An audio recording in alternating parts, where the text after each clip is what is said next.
La pluie tombait. Un tambourinement régulier et implacable contre le toit de ma Peugeot. Chaque goutte qui glissait sur le pare-brise transformait le monde extérieur en une aquarelle où les lumières des lampadaires saignaient sur l'asphalte et où les ombres s'étiraient. Profondes et obscures. J'étais garé de l'autre côté de la rue. Moteur éteint. Le froid d'une nuit de novembre s'infiltrant lentement à travers les vitres. Mon souffle formait un petit nuage pâle sur la vitre. Je l'ai essuyé avec la manche de mon manteau. Mes yeux fixés sur la maison. Leur maison. Une lumière chaude et dorée s'échappait de la fenêtre du salon. Un carré parfait de bonheur domestique dans l'obscurité environnante. J'ai vu leur silhouette bouger à l'intérieur. Un homme et une femme. Il s'est approché d'elle. Et elle s'est blottie dans ses bras. C'était un geste simple. Familier. Intime. Une étreinte que je connaissais mieux que mon propre reflet. À cette distance, il n'était que des formes. Sans visage et sans nom. Mais je savais. Je savais comment sa main se poserait au creux de son dos. Je savais comment elle inclinerait la tête pour la poser sur son épaule. Mon cœur ne s'est pas brisé. Il avait déjà été pulvérisé en 1 million de morceaux. Ce n'était que la poussière qui retombait. On dit que la vérité vous affranchira.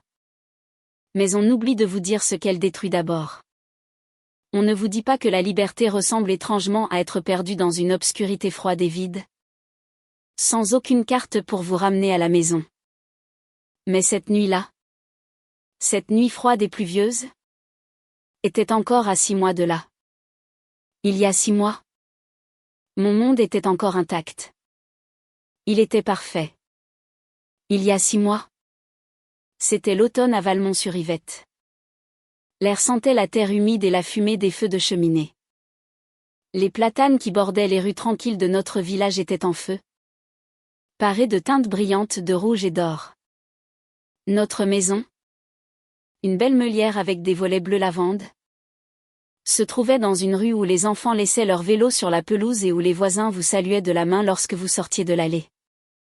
C'était le genre de vie dont j'avais toujours rêvé. Une vie si pittoresque qu'elle aurait pu être une peinture. Mon monde tournait autour de 2 personnes. Mon mari, Marc, et notre fils, Léo. Marc était le soleil autour duquel ma petite planète orbitait. Il était beau de cette manière simple et confiante qui attirait naturellement les gens vers lui. Il avait ce rire qui pouvait remplir une pièce et un sourire qui me donnait toujours l'impression d'être la seule personne qu'il voyait. Il était directeur commercial régional, ce qui signifiait qu'il voyageait quelques jours par semaine. Mais il faisait en sorte que chaque moment passé à la maison compte. Il me laissait des petits mots sur le miroir de la salle de bain. Il appelait chaque soir depuis sa chambre d'hôtel, juste pour entendre comment s'était passée ma journée et pour souhaiter bonne nuit à Léo. C'était un homme bon. Un bon mari. Un bon père. Jamais. Pas une seule seconde. Je n'en ai douté. Et puis il y avait Léo. Mon magnifique petit garçon de 5 ans. Aux yeux vifs et curieux. Il avait le sourire charmeur de son père et mon regard interrogateur.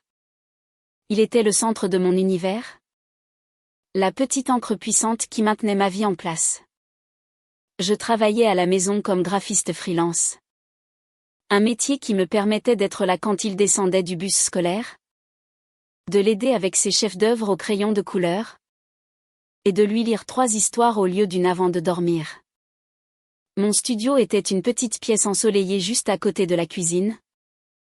Et par la porte ouverte, je pouvais entendre le rythme de notre vie, le bourdonnement du réfrigérateur, le son des dessins animés de Léo, le tintement du collier de notre chien.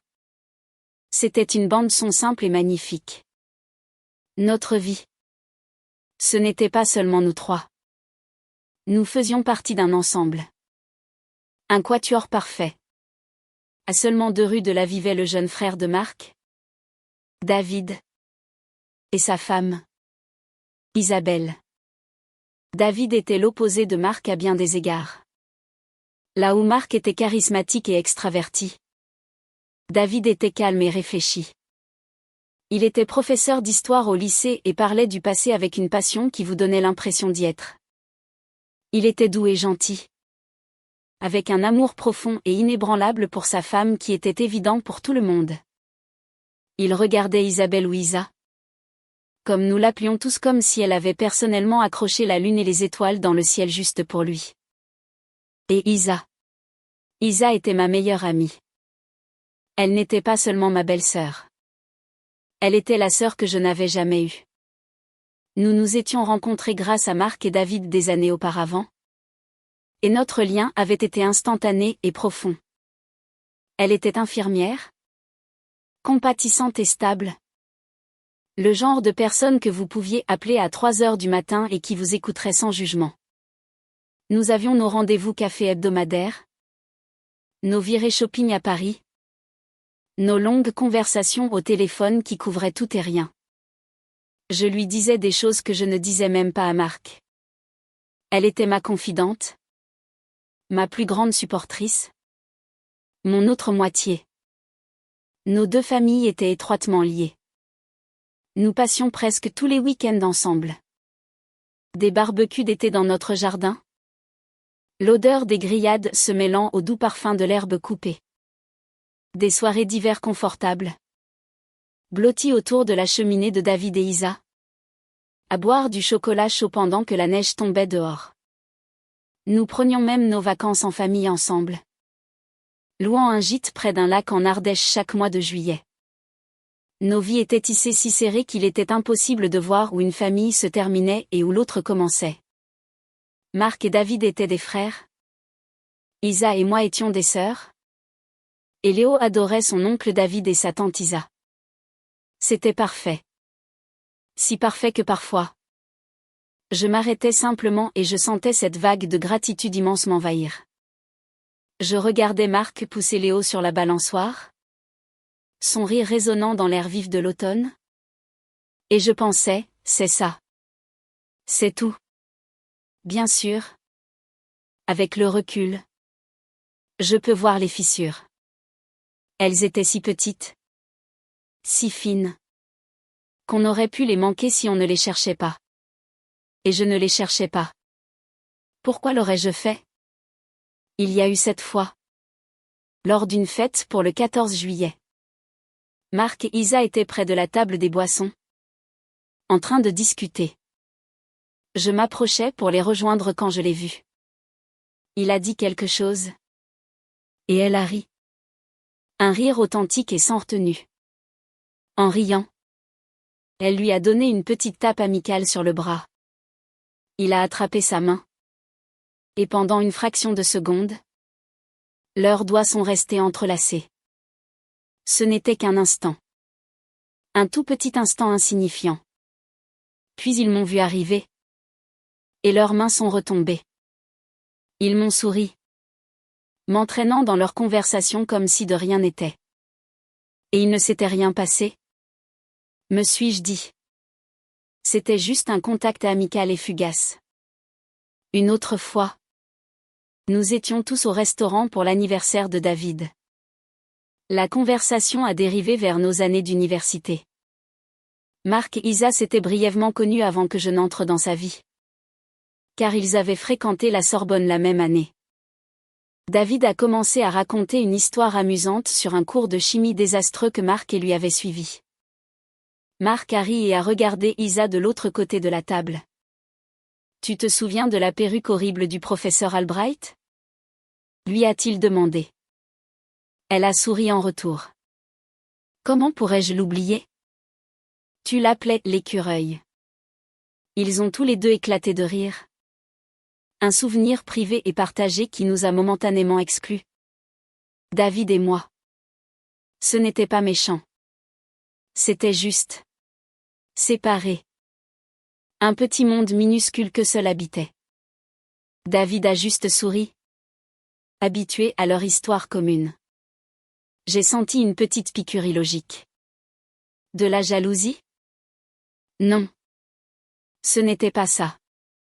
C'était plus comme de la curiosité. Le sentiment d'être à l'extérieur d'une blague que je ne comprenais pas. Mais alors Marc a attrapé ma main sous la table et l'a serrée. Et le sentiment a disparu aussi vite qu'il était venu. J'ai écarté ces moments. Je les ai classés dans un dossier mental intitulé « Trop pensé ». Parce que c'était ça. Ma propre insécurité. Qui refaisait surface sans raison. J'avais un mari aimant. J'avais une famille merveilleuse. J'avais une meilleure amie qui était comme une sœur. Douter de tout cela aurait été douter des fondations même de mon bonheur. Et mon bonheur était réel. Il était solide. Il était inébranlable. Je me souviens d'un samedi après-midi en particulier. Juste avant que tout ne change. C'était fin octobre. Nous étions tous les 4 dans notre jardin, à ramasser les dernières feuilles mortes en d'énormes tas colorés. Léo était fou de joie. Plongeant dans les tas et jetant des poignées de feuilles en l'air. Ses éclats de rire comme de petites clochettes. David essayait de le faire participer. En faisant semblant d'être un « monstre de feuilles ». Ce qui ne faisait que faire crier Léo de plus belle. J'étais adossée au vieux chêne. Une tasse de cidre chaud dans les mains. Simplement en train de regarder. Isa est venue se tenir à côté de moi. Regarde-les. A-t-elle dit. Sa voix douce. Elle souriait. Ses yeux fixés sur David et Léo. Il sera un si bon père un jour. Je lui ai souri en retour. Il l'est déjà. C'est le meilleur oncle que Léo puisse demander. Je sais. A-t-elle dit. Me donnant un petit coup d'épaule. On a de la chance. Non. Mon regard est passé d'elle à la scène devant nous. David. Couvert de feuilles. Poursuivant notre fils. Et Marc. Mon Marc. S'approchant de nous avec ce sourire qui faisait toujours battre mon cœur un peu plus vite. Il a tendu une tasse de cidre à Isa. Ses doigts effleurant les siens. Oui. Ai-je répondu. On a une chance incroyable. Il a passé son bras autour de mes épaules et a embrassé le sommet de ma tête. Son autre main s'est posée un instant sur l'épaule d'Isa. Un geste confortable. Familier. Nous étions une unité. Une équipe. Nous 4. Nous sommes restés là. Ensemble. Le soleil couchant projetant de longues ombres sur le jardin. Regardant les 2 personnes que nous aimions le plus au monde jouer parmi les feuilles mortes. C'était une journée d'automne parfaite. La dernière journée parfaite. Je ne le savais pas à l'époque. Bien sûr. Je ne savais pas que notre monde parfait était aussi fragile qu'une feuille séchée. Sur le point d'être écrasé sous le poids d'une seule phrase innocente. Je ne savais pas que la vérité n'était pas une lumière pour me guider. Mais un feu qui allait réduire mon monde entier en cendres. Je suis juste restée là. Au chaud et en sécurité dans les bras de mon mari. Me sentant incroyablement chanceuse. Le 5e anniversaire de Léo est arrivé un samedi d'octobre clair et sans nuages. C'était le genre de journée qui ressemblait à un cadeau en soi. La lumière du soleil, fine et dorée, filtrait à travers les fenêtres, illuminant les grains de poussière qui dansaient dans l'air. La maison vibrait d'une joyeuse anticipation. Des ballons rouges, bleus et jaunes étaient attachés à chaque chaise. Et une immense bannière, joyeux anniversaire, que j'avais conçue pour ressembler à une bande dessinée de super-héros, était tendue à travers l'encadrement de la porte du salon. La matinée fut un flou heureux de chaos maîtrisé. J'étais dans la cuisine, mettant la touche finale à un gâteau au chocolat à 3 étages, le préféré de Léo. Isa était à côté de moi, le front plissé de concentration alors qu'elle disposait méticuleusement des fruits sur un plat, créant un arc-en-ciel de fraises, de melons et de raisins. « Tu penses que ça va ?» demanda-t-elle en me montrant sa création. « Ou c'est trop ?» « C'est parfait. » Isa. dis-je en souriant, tout en étalant la dernière touche de glaçage au chocolat sur le gâteau. Tu as la patience d'une sainte. Elle rit. Un son léger et musical qui emplit la cuisine. C'est la femme qui vient de passer 2 heures à faire un gâteau maison qui dit ça. J'aurais appelé la pâtisserie après le premier œuf cassé. Nous avons travaillé en silence pendant quelques minutes. Le rythme facile de notre amitié rendant la tâche moins laborieuse et plus amusante. Dehors, j'entendais Marc et David rire. Ils montaient le nouveau trampoline dans le jardin. La grande surprise de Léo. Le son de leur voix. Les plaisanteries familières entre frères. Était la musique de fond de ma vie heureuse. À 2 heures, notre maison et notre jardin étaient remplis du bruit joyeux des enfants. Toute la classe de maternelle de Léo semblait être là. Courant en rond. Leurs visages collants de jus de fruits et d'excitation. Les parents discutaient sur la terrasse, sirotant du cidre et profitant des derniers vestiges de la chaleur automnale. Marc était l'âme de la fête, charmant sans effort, organisant une partie de chat qui faisait hurler de joie tous les enfants. David, toujours aussi doux, était assis dans l'herbe avec un petit groupe d'enfants plus calmes, leur montrant comment faire siffler un brin d'herbe.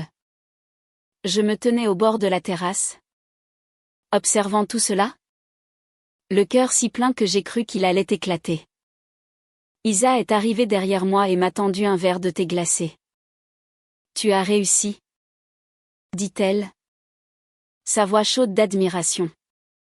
La fête parfaite pour le parfait petit garçon de 5 ans. Nous avons réussi, ai-je corrigé en trinquant avec elle. Elle me serra le bras. Il est si heureux. Clara. Je regardais mon fils, qui était en ce moment même poursuivi par son père. Le visage de Léo était l'expression d'une joie pure et sans mélange. Son rire était le son le plus doux que j'ai jamais entendu. À cet instant, tout était bien. Tout était exactement comme il se devait. Plus tard, alors que le soleil commençait à descendre vers l'horizon, projetant de longues ombres spectaculaires sur le jardin, ce fut l'heure du gâteau et des cadeaux. Nous nous sommes tous réunis dans le salon. Les enfants assis en tailleur par terre en demi-cercle autour de Léo. Les yeux brillants d'anticipation.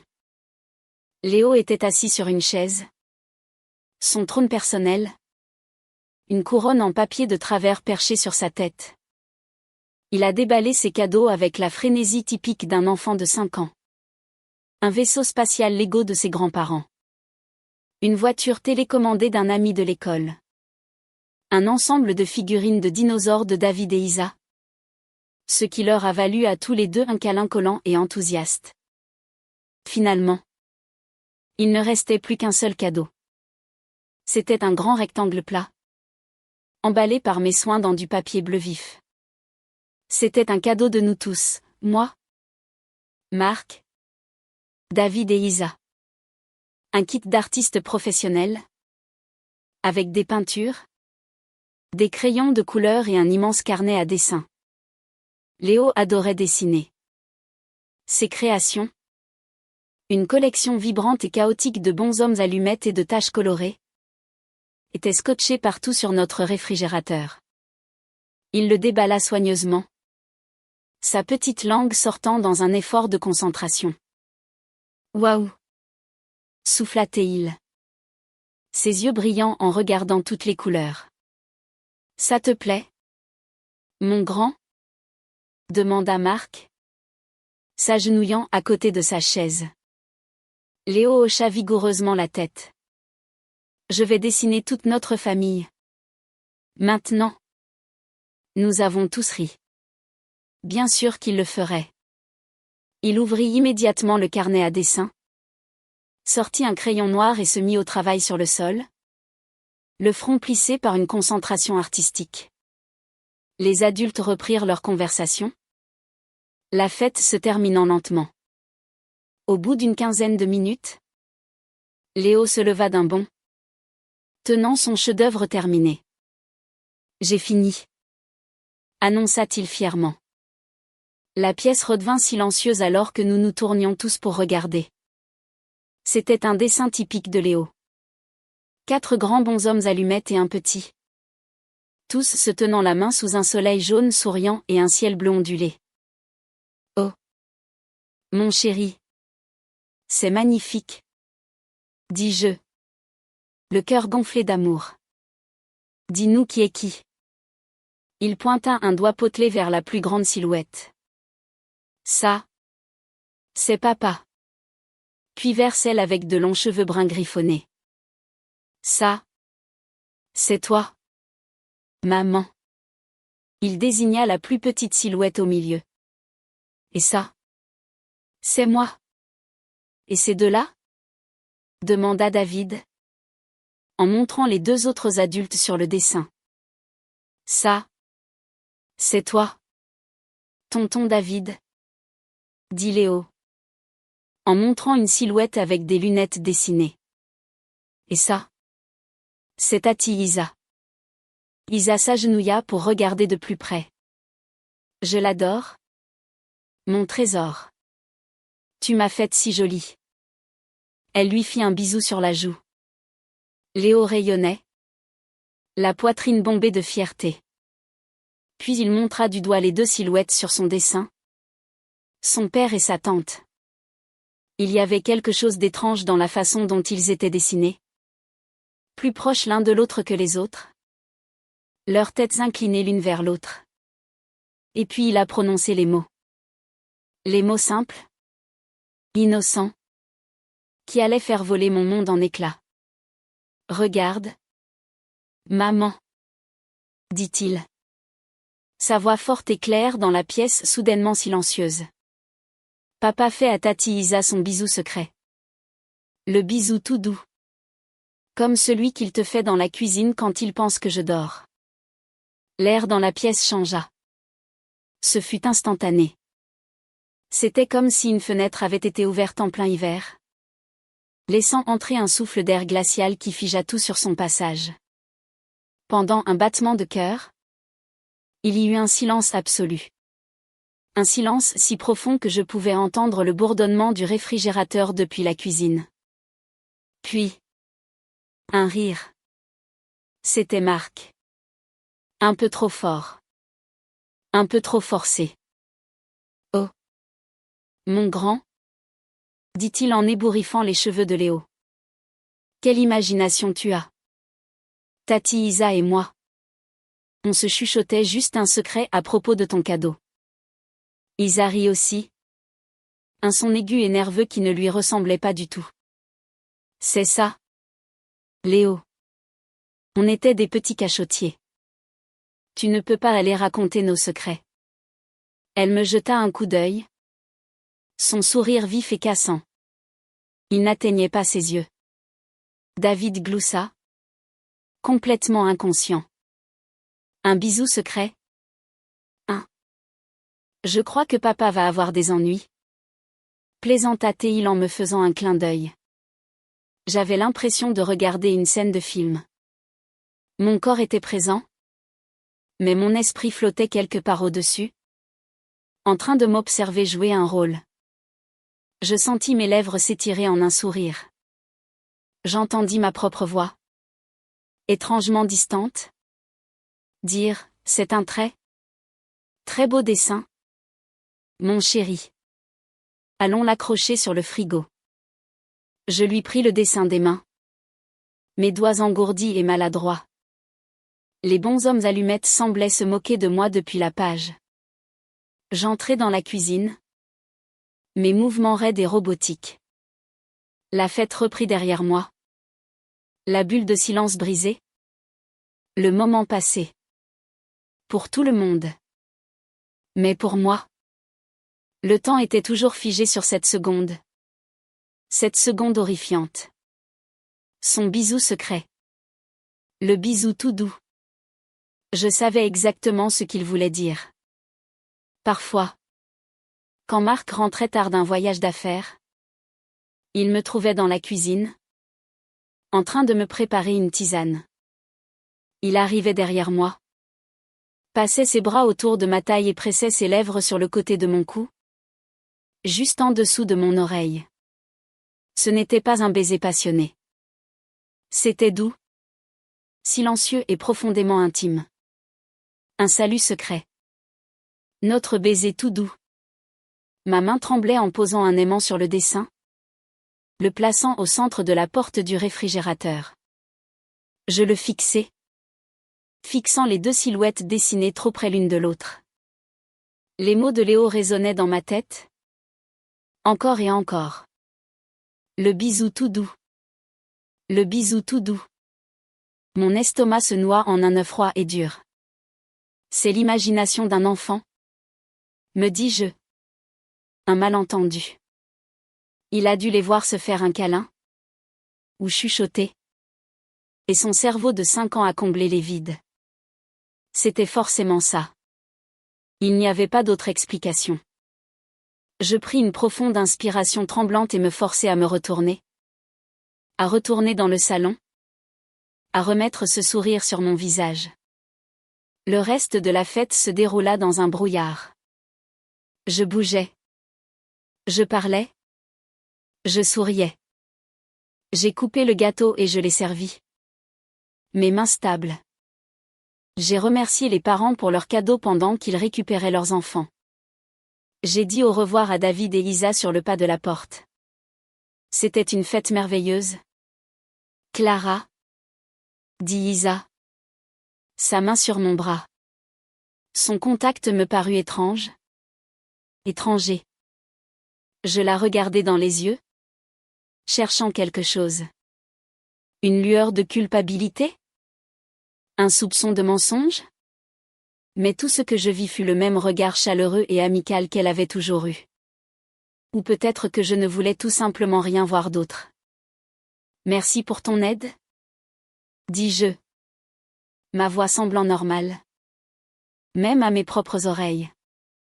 Quand le dernier invité fut parti et que Léo fut enfin couché, épuisé et heureux, la maison tomba dans le silence. Marc entra dans la cuisine alors que je chargeais le lave-vaisselle. Il passa ses bras autour de ma taille par derrière, comme il le faisait toujours. Il posa son menton sur mon épaule. Super fête, murmura-t-il. Je tressaillis. Juste une petite contraction involontaire de mes muscles. Mais il la sentit. Il relâcha son étreinte. Tout va bien? Tu as l'air silencieuse. Je lui tournai le dos, me concentrant sur le rinçage d'une assiette. Juste fatiguée. C'était une longue journée. Les enfants sont fous. N'est-ce pas? Dit-il. Sa voix empreinte d'une gaieté fabriquée. Les choses qu'ils inventent. Le bisou tout doux. Où va-t-il chercher tout ça? Je ne répondis pas. Je continuai simplement à faire la vaisselle. Le bruit de l'eau courante comme un rugissement dans mes oreilles. Je sentais ses yeux sur mon dos. Il attendait que je prenne ça à la légère. Que je sois d'accord. Que je referme la porte sur ce moment gênant et que je la verrouille. Mais je ne pouvais pas. La graine avait été plantée.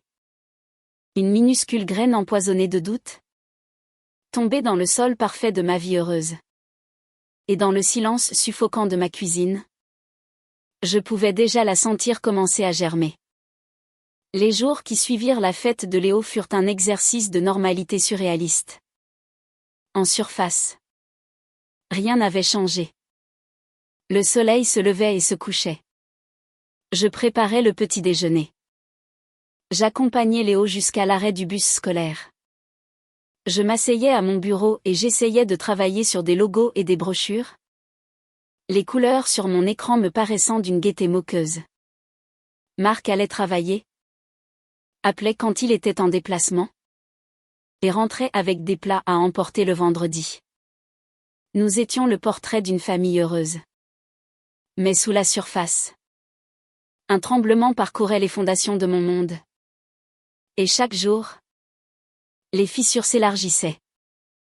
Les mots de Léo étaient devenus un fantôme dans notre maison.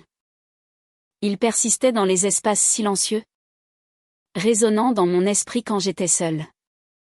Son bisou secret. Le bisou tout doux. Je faisais la vaisselle et la phrase surgissait dans ma tête, envoyant un frisson glacial dans mes veines. Je me réveillais au milieu de la nuit avec ces mots sur les lèvres, mon cœur battant un rythme effréné contre mes côtes. Le dessin est resté sur le réfrigérateur. Une accusation constante et joyeuse. Je ne pouvais me résoudre à l'enlever. Cela aurait semblé trop délibéré, trop significatif. Alors il est resté là. Un témoignage dessiné au crayon du moment où ma tranquillité d'esprit avait été brisée. Parfois, je surprenais Marc en train de le regarder. Son expression indéchiffrable. Avant qu'il n'ouvre rapidement le frigo pour prendre du lait. Rompant le charme. Je suis devenue une détective dans ma propre vie. C'était un rôle que je n'avais jamais voulu. Une descente lente et angoissante vers une version de moi-même que je ne reconnaissais pas. Ma première cible fut le téléphone de Marc. C'était un rectangle noir et élégant qui semblait maintenant contenir tous les secrets de l'univers. Pendant des années, il avait reposé sur la table de chevet entre nous. Un simple objet technologique inoffensif. Maintenant, il me faisait l'effet d'une boîte verrouillée. La première fois que je l'ai pris, mes mains tremblaient si fort que j'ai failli le laisser tomber. Il était 2 heures du matin. Marc dormait à côté de moi. Sa respiration profonde et régulière. Je suis sortie du lit sur la pointe des pieds et j'ai emporté le téléphone dans la salle de bain. Fermant la porte aussi silencieusement que possible. Je me suis assise sur le carrelage froid. La lueur du téléphone illuminant mon visage. Mon cœur martelait ma poitrine. J'avais la nausée. Je me sentais comme une intruse. Une voleuse. Mais le besoin de savoir était une faim physique. Un vide rongeur dans mon ventre qui exigeait d'être comblé. Je connaissais son code d'accès. C'était la date de notre anniversaire de mariage. L'ironie avait un goût amer dans ma bouche. Mon doigt survola l'écran. Et si je trouve quelque chose? Et si toute ma vie est un mensonge? Et puis, la pensée la plus terrifiante, et si je ne trouve rien? J'ai tapé les chiffres. Le téléphone s'est déverrouillé. J'ai d'abord parcouru ses messages. Il y avait des conversations avec des clients. Une discussion de groupe avec ses amis d'université remplie de blagues stupides. Des messages de sa mère. J'ai fait défiler jusqu'au nom d'Isa. Mon souffle s'est coupé. J'ai ouvert la conversation.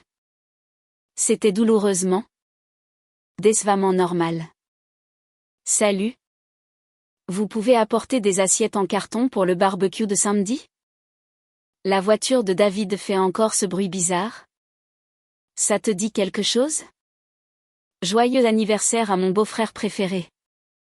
Il y avait quelques photos de leur chien. Un golden retriever un peu niais. Tout était banal. Tout était innocent. J'ai vérifié son journal d'appel. La même chose. J'ai ouvert ses emails. Du travail? Des spams? Et une notification d'expédition pour mon cadeau d'anniversaire. J'ai regardé ses photos. Des centaines de photos de Léo. Des dizaines de moi. Et une poignée de photos de nos réunions de famille. Il n'y avait rien. Absolument rien. Pas un seul mot déplacé. Pas une seule photo suspecte. C'était impeccable. Trop impeccable. Je suis restée assise sur le sol froid pendant près d'1 heure. Une vague de confusion et de honte m'envahissant. Il était innocent. Tout était dans ma tête. Léo était un enfant avec une imagination débordante. Et j'étais une épouse paranoïaque et méfiante. J'ai ressenti un bref soulagement. Suivi d'un sentiment plus profond et plus troublant. Si tout était dans ma tête, alors c'était moi qui étais brisée. J'ai reposé le téléphone sur la table de chevet. Mes mouvements précis. Marc a bougé dans son sommeil, se retournant. Il ne s'est pas réveillé. Je suis restée allongée dans le lit, fixant le plafond, me sentant plus éveillée que jamais. Le soulagement s'était estompé, remplacé par une suspicion froide et dure. Ils étaient simplement trop prudents. Ce n'était pas l'œuvre d'une liaison maladroite et spontanée. Si cela se produisait, c'était tout autre chose. Quelque chose de calculé. Quelque chose qui avait été caché pendant très longtemps. Mon obsession grandissait. J'ai commencé à les observer. Pas seulement Marc, mais eux deux. Lors de notre dîner dominical suivant, chez David et Isa, je n'étais plus une participante. J'étais une observatrice. J'ai regardé de l'autre côté de la table Isa passer le saladier à Marc. Leurs doigts ne se sont pas touchés.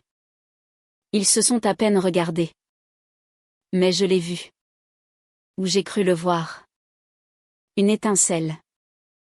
Une fraction de seconde de conscience qui est passée entre eux. Un courant d'énergie invisible que personne d'autre dans la pièce ne pouvait sentir. Était-ce réel? Ou est-ce que je voulais simplement le voir?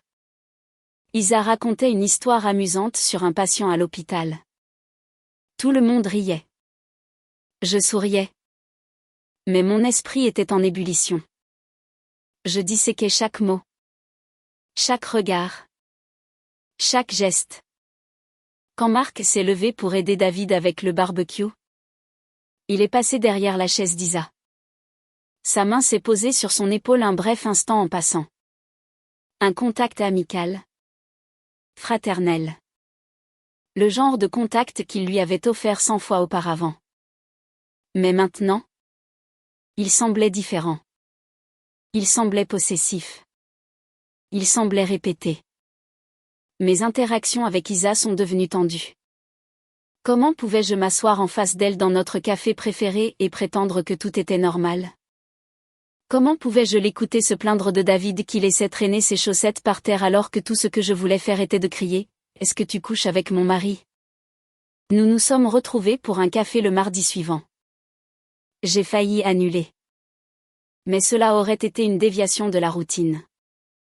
Cela aurait été un aveu que quelque chose n'allait pas. Alors j'y suis allée. Je suis restée assise là, à remuer mon café au lait. La mousse se dissolvant en un triste tourbillon brun. Est-ce que tout va bien, Clara? Demanda-t-elle. Le front plissé d'une inquiétude sincère. Tu as l'air distante ces derniers temps. C'est un projet difficile au travail? Son inquiétude était comme un couteau qui se tordait dans mes entrailles. Était-elle une si bonne actrice? Ou étais-je vraiment en train de perdre la tête? Juste fatiguée, dis-je. Le mensonge venant facilement à mes lèvres. C'était mon nouveau mantra. Léo se réveille beaucoup la nuit en ce moment. Oh! Le pauvre! Dit-elle. Sa voix dégoulinant de sympathie. 5 ans. C'est un âge difficile. Tant de grandes émotions dans un si petit corps. Nous avons parlé pendant 1 heure. Mais cela ressemblait à une performance. Je jouais le rôle de Clara, l'épouse heureuse et la meilleure amie. Et elle jouait le rôle d'Isa, la belle-sœur attentionnée. Ou peut-être qu'elle ne jouait pas de rôle du tout. Peut-être qu'elle était simplement elle-même. C'était la partie la plus exaspérante. Je ne savais plus ce qui était réel. Le changement en moi était indéniable. Je perdais du poids. Il y avait des cernes sous mes yeux qu'aucun anti-cerne ne pouvait cacher. Mon travail, autrefois mon exutoire créatif, me semblait maintenant une corvée. Les délais que j'aurais normalement respectés avec facilité devenaient soudainement des montagnes impossibles à gravir. J'étais irritable et distraite. J'ai crié sur Léo un après-midi parce qu'il avait renversé son jus. Et le regard blessé et confus sur son visage m'a brisé le cœur. Je l'ai pris sur mes genoux et je l'ai serré fort. enfouissant mon visage dans ses cheveux. M'excusant encore et encore. Je devenais une personne que je n'aimais pas. Et je me sentais impuissante à l'arrêter. Marc l'a remarqué. Bien sûr qu'il l'a remarqué. Un soir, il est entré dans mon studio. Je fixais mon écran d'ordinateur d'un air absent. Le même élément de design sélectionné depuis 20 minutes. Il s'est appuyé contre le cadre de la porte. « Salut », dit-il doucement. « Tu es enfermé ici depuis des heures. » J'ai haussé les épaules. Sans le regarder. Beaucoup de travail. Il s'est approché et s'est tenu derrière ma chaise. Ses mains posées sur mes épaules. J'ai lutté contre l'envie de me dégager. Son contact, autrefois un réconfort, me brûlait maintenant comme une marque au fer rouge. « Clara, parle-moi, » dit-il. Sa voix douce. « Tu n'es pas toi-même depuis quelques semaines. Pas depuis la fête de Léo. Tu es stressée. Tu dors à peine. Peut-être que tu devrais faire une pause. On pourrait partir un week-end ? Juste tous les deux. » Son inquiétude était le masque parfait. C'était si convaincant. Si aimant. Pendant une seconde, je l'ai presque cru. Pendant une seconde, j'ai pensé, il a raison. Je suis juste stressée. Je laisse un commentaire stupide d'un enfant de 5 ans ruiner nos vies. Mais ensuite il a dit, tu travailles trop. Tu te surmènes. Et d'un coup, le doute a disparu, remplacé par une certitude froide et glaçante. Il me donnait une porte de sortie. Il créait un récit pour mon comportement qui n'avait rien à voir avec lui. Rien à voir avec Isa. Il me disait gentiment, avec bienveillance, que le problème, c'était moi. Il me faisait passer pour la folle. Je me suis retournée sur ma chaise pour lui faire face.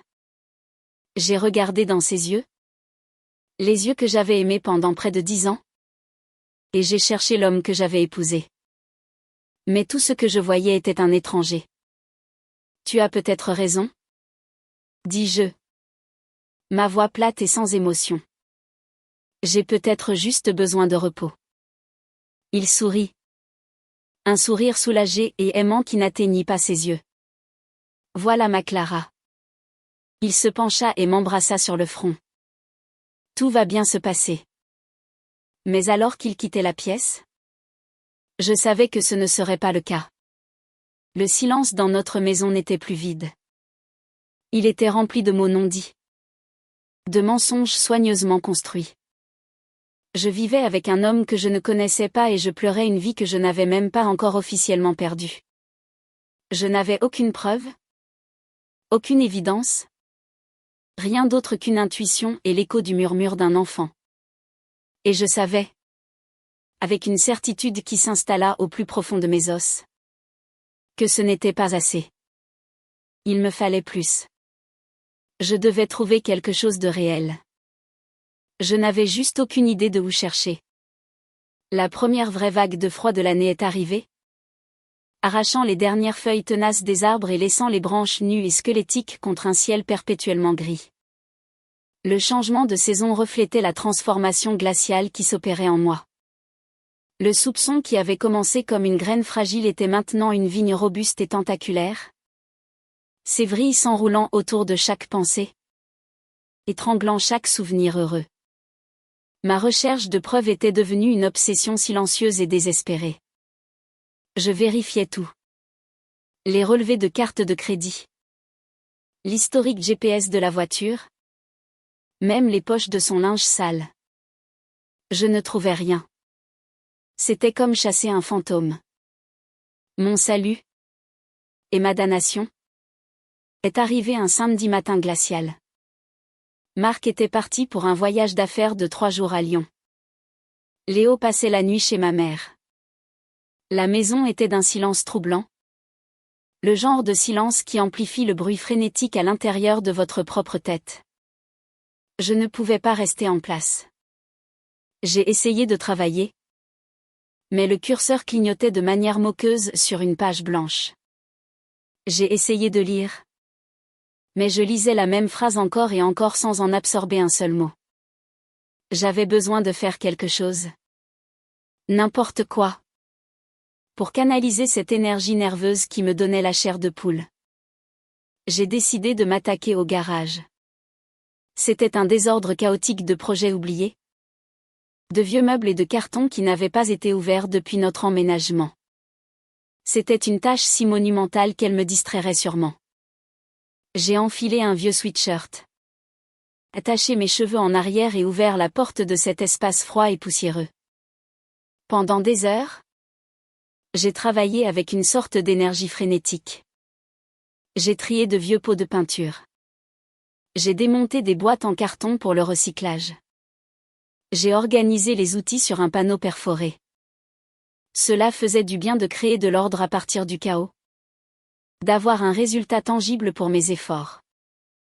En fin d'après-midi, j'avais dégagé un passage jusqu'au mur du fond, où une pile de cartons était empilée, étiquetée avec l'écriture masculine et familière de Marc, Souvenir Fac. Je n'avais pas prévu de les ouvrir. C'était son histoire, sa vie avant moi. Mais alors que je tendais la main pour déplacer le carton du dessus, ma main a effleuré quelque chose d'autre. Coincé derrière, entre les boîtes et le mur. C'était une boîte en bois. Petite. De la taille d'une boîte à chaussures. Et faite d'un bois sombre et poli. Ce n'était pas un carton de déménagement. C'était quelque chose de personnel. Quelque chose destiné à être conservé. La curiosité, vive et insistante, a percé le brouillard induit par mon ménage. Je l'ai sortie. Elle était plus lourde qu'elle n'en avait l'air. Il n'y avait pas de serrure. Juste un simple fermoir en laiton. J'ai hésité un instant. La boîte posée sur mes genoux. Cela me semblait différent de vérifier son téléphone. Cela ressemblait à une violation plus profonde. C'était une archéologie délibérée de son passé. Mais le besoin de savoir, le besoin désespéré et griffant qui était mon compagnon constant depuis des semaines, était plus fort que ma culpabilité. J'ai pris une profonde inspiration et j'ai soulevé le fermoir. La première chose que j'ai vue était une photographie. Délavée et légèrement cornée sur les bords. C'était une photo de Marc et Isa. Ils ne pouvaient pas avoir plus de 19 ou 20 ans. Ils étaient assis sur un lit de chambre d'étudiant. Entourés de manuels. Marc avait son bras autour d'elle. Et ils riaient tous les deux. Leurs têtes rapprochées. Il la regardait avec une expression d'adoration si ouverte et si peu gardée qu'elle m'a coupé le souffle. Ce n'était pas le regard d'un ami. C'était le regard d'un garçon profondément amoureux. Ma main tremblait en soulevant la photo. En dessous, il y avait d'autres photos. Des dizaines. Marc et Isa à un match de rugby. Son visage peint aux couleurs de l'équipe. Marc et Isa étudiant dans une bibliothèque. Sa tête reposant sur son épaule alors qu'elle dormait. Marc et Isa à un gala. Ses mains sur sa taille. Leurs fronts se touchant. Sur chaque photo, ils formaient une unité. Un couple inséparable. Il y avait une intimité. Une proximité confortable et vécue qui émanait de ces images fanées. Où était David dans tout ça? Où étais-je? Mon cœur ressemblait à un bloc de glace dans ma poitrine. J'ai creusé plus profondément dans la boîte. Sous les photographies se trouvaient des lettres. Des liasses de lettres. Attachées ensemble avec un ruban rouge délavé. Les enveloppes étaient adressées à Marc. L'adresse de l'expéditeur étant une résidence universitaire. L'écriture était féminine. Une écriture cursive élégante et pleine de boucles que j'ai reconnue instantanément. C'était celle d'Isa. Avec des doigts engourdis. J'ai dénoué le ruban de la première liasse et j'ai déplié un morceau de papier. La date en haut remontait à 12 ans. Un an avant que je ne rencontre Marc. Un an avant qu'Isa ne commence à sortir avec David. Mon très cher Marc. Commençait la lettre. Je peux encore sentir tes bras autour de moi hier soir. Je ne cesse de rejouer la scène dans ma tête. La façon dont tu me regardais près du lac. Je sais que nous sommes censés être raisonnables.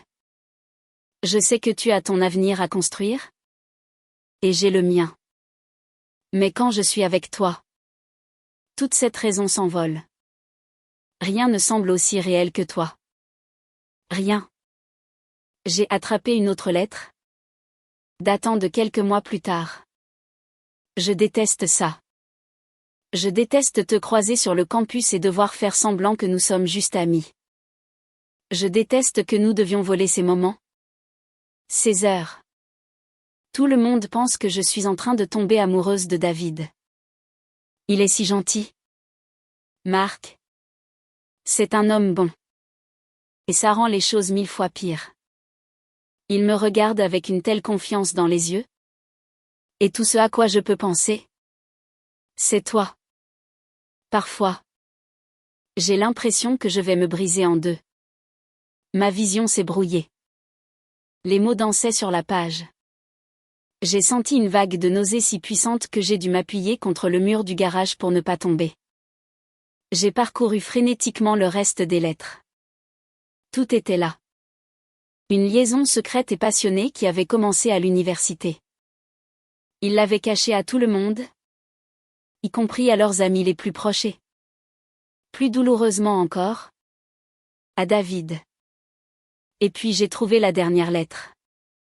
Celle qui expliquait tout. Celle qui a pris les morceaux brisés de ma compréhension et les a réassemblés en une vérité monstrueuse et méconnaissable.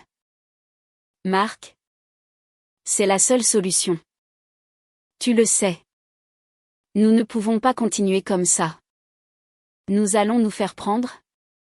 Et nous allons le détruire. David est ton frère. Il t'admire. Et il m'aime. S'il découvrait un jour pour nous. Je ne peux même pas y penser. Mais je ne peux pas vivre sans toi. J'ai essayé. L'idée de déménager. Que tu rencontres quelqu'un d'autre. De ne plus jamais te revoir.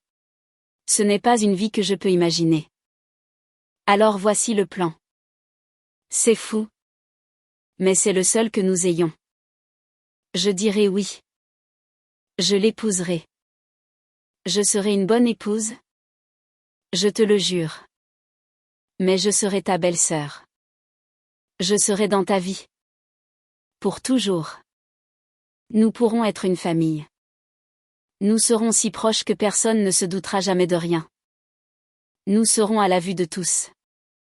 Nous devons juste être prudents. Nous devons juste être intelligents. Nous pouvons encore nous avoir, Marc, à notre manière. S'il te plaît. Dis-moi que ça peut marcher. S'il te plaît. Dis-moi que je ne suis pas folle. S'il te plaît. Dis-moi que tu m'aimes encore assez pour faire ça. À toi pour toujours. Isa. J'ai laissé tomber la lettre comme si elle m'avait brûlé les doigts. Elle a volé jusqu'au sol poussiéreux en béton. Je ne pouvais plus respirer. L'air froid du garage était épais et suffocant. Ce n'était pas une liaison. C'était bien. Bien pire que ça. Une liaison est une erreur. Une trahison née de la faiblesse. Ceci était un plan. Une tromperie froide. Calculée. Qui durait depuis une décennie. Mon mariage. Mon amitié avec Isa. La vie entière de David avec la femme qu'il adorait. Tout était un mensonge. Une pièce de théâtre soigneusement construite pour permettre aux deux acteurs principaux d'être ensemble. David et moi n'étions pas des personnes. Nous étions des accessoires. Nous étions des dommages collatéraux dans une histoire d'amour qui n'était pas la nôtre. Chaque souvenir que j'avais de nous quatre était soudainement souillé. Réécrit à la lumière de cette horrible vérité. Les rires partagés. Les dîners de famille. Les vacances. C'était une performance. Chaque mot gentil d'Isa. Chaque geste affectueux de Marc.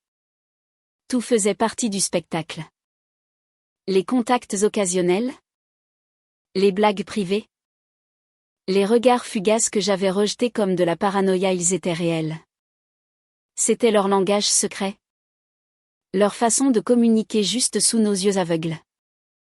Et les mots de Léo lors de sa fête d'anniversaire. Le bisou secret.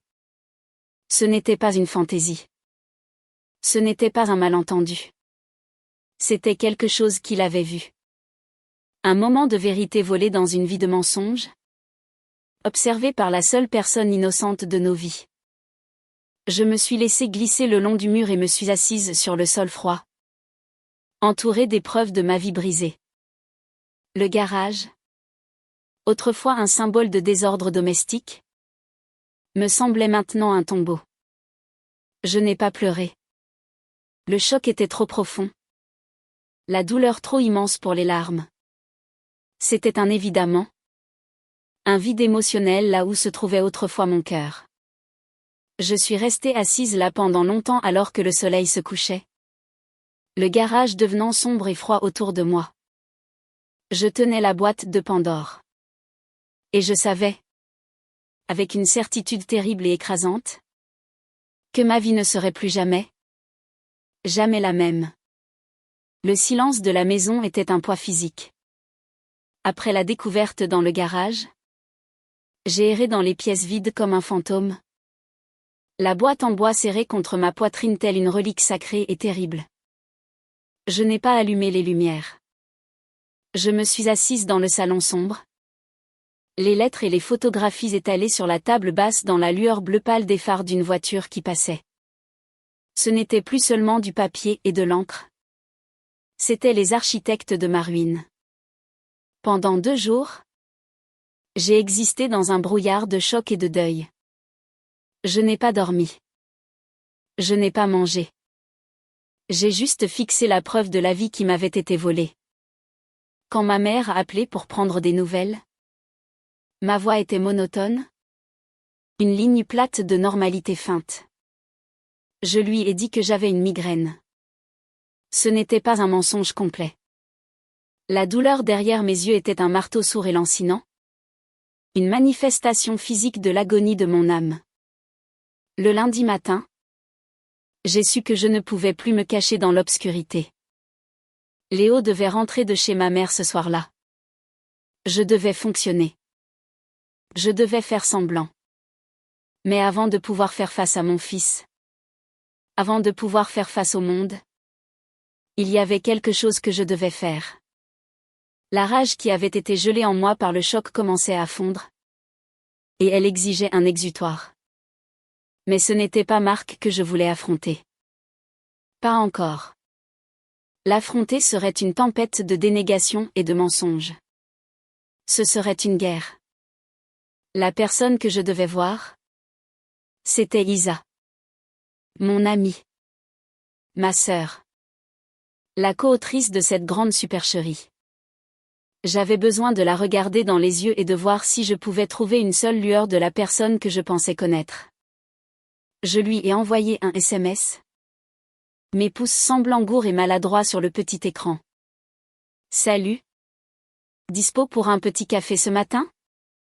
Besoin de sortir un peu de la maison. Le ton désinvolte m'a presque fait rire. C'était un langage d'une autre vie. Sa réponse est arrivée presque instantanément. Bien sûr. Le café des tilleuls dans 20 minutes? À tout à l'heure. Émoticône, sourire. Le petit smiley joyeux était une dernière insulte brutale. Le café des tilleuls était un petit café tranquille à la périphérie du village. Un endroit où nous allions rarement. C'était un terrain neutre. Je suis arrivée en avance et j'ai choisi une table dans le coin du fond. Une petite banquette isolée qui offrait l'illusion de l'intimité. J'ai posé la boîte en bois sur la banquette à côté de moi. Sa présence un poids froid et dur. Quand Isa est entrée, elle était une vision de normalité. Elle portait sa blouse d'infirmière, son service commençant en début d'après-midi. Ses cheveux bruns étaient tirés en une queue de cheval soignée. Et elle souriait. Un sourire éclatant et facile qui, autrefois, me réchauffait comme le soleil. Aujourd'hui, il m'a glacé le sang. Salut toi, dit-elle en se glissant sur la banquette en face de moi. Elle a regardé mon visage, son sourire s'effaçant, remplacé par une expression d'inquiétude. Oh, ma chérie, tu as l'air épuisée. Ta migraine est toujours là? Quelque chose comme ça, ai-je dit. Ma voix était calme. Trompeusement calme. Toutes les émotions bouillonnantes en moi, la rage, le chagrin, la trahison s'étaient unies en une étrange immobilité glaciale. Une serveuse est venue prendre notre commande. Isa a commandé son habituel café crème à la vanille. J'ai juste demandé de l'eau. Pas de café? Demanda Isa en haussant un sourcil. Le monde doit être sur le point de s'arrêter. Peut-être bien qu'il l'est, ai-je dit doucement. Elle a froncé les sourcils, sentant enfin que ce n'était pas un rendez-vous café normal. Clara, qu'est-ce qui ne va pas? Tu me fais peur. Il s'est passé quelque chose avec Marc? Avec Léo? Je n'ai pas répondu directement. Au lieu de cela, j'ai regardé par la fenêtre un instant, rassemblant mes pensées. Je n'allais pas crier. Je n'allais pas pleurer. J'allais démanteler son monde avec la même précision silencieuse et calculée qu'elle avait utilisée pour démanteler le mien. Tu te souviens de la première fois que tu as rencontré David? Ai-je demandé? Ma voix conversationnelle. La question l'a surprise. Oui. Bien sûr. C'était à cette soirée étudiante. Marc nous a présentés. C'est ça, dis-je en hochant lentement la tête. Marc vous a présenté. Et tu l'as trouvé gentil. Un peu intello. Mais gentil. Clara? Où veux-tu en venir? Demanda-t-elle. Sa voix tendue par la confusion. Je pensais juste au passé. Ai-je continué? Mon regard fixé sur le sien. Je pensais à l'université. Au fait que Marc et toi étiez ensemble à la Sorbonne pendant 1 an. Vous deviez bien vous connaître à l'époque. Je l'ai vu. Une lueur de panique dans ses yeux. C'était minuscule. Presque imperceptible. Mais c'était là. Son masque d'inquiétude amicale commençait à se fissurer. Pas vraiment, dit-elle. Un peu trop vite. C'est un grand campus. On avait des amis en commun? C'est tout. Elle mentait. Je le savais. Et elle savait que je le savais. L'air entre nous s'est épaissi de mots non dits. C'est drôle, dis-je. Ma voix toujours calme. Toujours égale. Parce que j'ai eu une toute autre impression. J'ai tendu la main et j'ai soulevé la boîte en bois de la banquette, la posant sur la table entre nous. Je ne l'ai pas ouverte. Je l'ai juste laissée là. Le bois sombre et poli semblait absorber toute la lumière de la pièce. Isa a fixé la boîte. La couleur a quitté son visage. Elle a regardé la boîte, puis mes yeux. Et à cet instant, elle a compris. La mascarade était terminée. Son monde si soigneusement construit était sur le point de s'effondrer. Ses mains, qui reposaient sur la table, se sont mises à trembler. Qu'est-ce que c'est? Murmura-t-elle. Mais sa voix était creuse. Elle savait. C'est une boîte à souvenirs? Isa. Ai-je dit. Les souvenirs de Marc. D'une fille dont il était amoureux à l'université. De moments volés au bord d'un lac. De lettres secrètes. D'un plan désespéré pour la garder dans sa vie. Peu importe qui cela blesserait. Son visage s'est décomposé. Ce fut un effondrement complet et total. La femme confiante et posée que je connaissais s'est dissoute en une jeune fille effrayée et acculée. Des larmes ont commencé à couler sur ses joues. Silencieuses et brûlantes. Elle n'a pas essayé de nier. Elle ne le pouvait pas. La preuve était assise juste entre nous. Clara, balbutia-t-elle. Sa voix se brisant. Je peux expliquer. Vraiment? Ai-je demandé? Ma voix se durcissant pour la première fois. La glace en moi commençait à se fissurer. Et la rage s'infiltrait. Peux-tu expliquer pourquoi tu as épousé le frère de mon mari?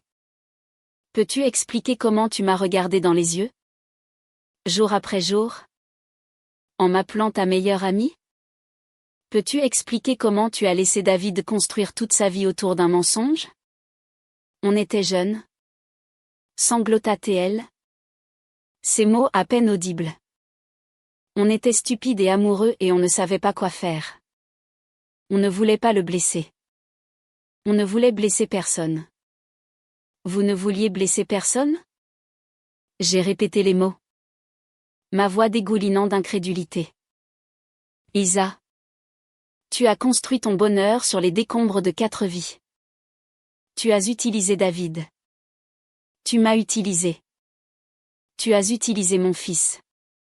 Tu as laissé un homme innocent et bon tomber amoureux de toi et t'épouser. Tout ça pour pouvoir rester près de ton véritable amour. Ce n'est pas juste blesser quelqu'un. C'est une forme de cruauté si particulière que j'ignorais même son existence. J'ai finalement ouvert la boîte et j'ai poussé une liasse de ses lettres sur la table. Sa propre écriture élégante et pleine de boucles la fixait. C'est la seule solution, disait-elle. Nous serons à la vue de tous. Elle a reculé comme si les lettres étaient en feu. S'il te plaît, supplia-t-elle. Les yeux écarquillés de terreur. S'il te plaît. Ne lui dis pas. Clara. S'il te plaît. Ça le détruirait. C'est un homme bon. Il ne mérite pas ça. L'audace de sa plaidoirie m'a laissé sans voix. Elle me suppliait de protéger son mari de la vérité de sa trahison. Elle me demandait de devenir sa complice. De l'aider à maintenir le mensonge qui m'avait déjà tout coûté. J'ai regardé cette femme. Cette étrangère qui pleurait devant moi. La femme sur l'épaule de laquelle j'avais pleuré. La femme à qui j'avais confié mes plus profonds secrets. La femme que j'avais aimée comme une sœur. Et je n'ai rien ressenti. Pas de pitié. Pas de sympathie. Juste un vide immense et froid. Je me suis levée. Ma chaise raclant le sol. Ses yeux remplis de larmes m'ont suivi. Suppliant. Tu as raison sur une chose. Isa. Ai-je dit. Ma voix aussi froide et tranchante que du verre brisé. C'est un homme bon. Et il mérite bien mieux que toi. J'ai laissé la boîte sur la table. C'était son histoire autant que celle de Marc. Quel sinois. Je suis sortie du café sans me retourner. La laissant là avec les fantômes de son passé et les ruines de notre amitié. Le contrôle glacial que j'avais maintenu s'est finalement brisé. Et alors que je marchais vers ma voiture, les larmes que j'avais refusé de verser sont enfin venues. Chaudes et aveuglantes. Mais ce n'étaient pas des larmes de tristesse. C'étaient des larmes de rage pure et sans mélange. La partie silencieuse était terminée. La tempête arrivait. Le trajet du retour fut un flou. Les rues familières de Valmont-sur-Yvette me semblaient étrangères. Les maisons joyeuses et bien entretenues comme des façades sur un plateau de cinéma. Toute ma vie me semblait être un plateau de cinéma. Quand je suis rentrée, j'ai franchi la porte d'une maison qui n'était plus la mienne. Ce n'était plus qu'un assemblage de bois, de plâtre et de verre qui contenait les souvenirs d'un mensonge. La rage qui m'avait portée pendant la confrontation avec Isa s'est lentement calmée. laissant derrière elle une résolution froide et lourde. Je savais ce que je devais faire. Il n'y avait pas de retour en arrière possible. Il n'y avait aucun moyen de désapprendre ce que je savais. Je ne pouvais plus vivre dans cette maison avec lui. Je ne pouvais plus regarder son visage. Je ne pouvais plus respirer le même air. Je suis montée dans notre chambre. Son dressing était propre et organisé. Le reflet du soin méticuleux qu'il apportait à chaque aspect de sa vie. Y compris ses tromperies. J'ai sorti sa plus grande valise de l'étagère supérieure. Le bruit de ses roulettes sur le parquet était fort et définitif dans la maison silencieuse. J'ai ouvert ses tiroirs et son placard et j'ai commencé à faire ses bagages. Je travaillais méthodiquement. Sans émotion. Des t-shirts soigneusement pliés. Des pulls empilés. J'ai emballé ses chemises de travail. Ses vêtements décontractés. Ses chaussures de course. Je suis allée dans la salle de bain et j'ai balayé ses articles de toilette dans une trousse. J'étais calme. Mes mouvements efficaces. J'avais l'impression de faire la valise d'un étranger. D'une certaine manière, c'était le cas. Avec chaque objet que je plaçais dans la valise, je l'effaçais de ma vie. Je reprenais mon espace. J'ai laissé la valise près de la porte d'entrée. Une déclaration de guerre silencieuse. Puis, je suis allée dans le salon. J'ai éteint toutes les lumières sauf une petite lampe. Et je me suis assise sur le canapé. Et j'ai attendu. Marc devait rentrer de Lyon ce soir-là. Son train était prévu pour arriver à la gare de Lyon à 20h. Ce qui signifiait qu'il serait à la maison vers 21h30. J'ai regardé l'horloge sur le mur. Chaque tic-tac un battement lent et délibéré. Comme un tambour comptant les secondes avant une exécution. Je ne savais pas ce que j'allais dire. Je n'avais pas de scénario. J'avais juste la vérité. La vérité. Et son poids froid et dur dans ma poitrine. À 21h45, j'ai vu des phares balayer le mur du salon. Une portière de voiture a claqué. Mon cœur, qui avait battu régulièrement, a commencé à marteler mes côtes. J'ai entendu sa clé dans la serrure.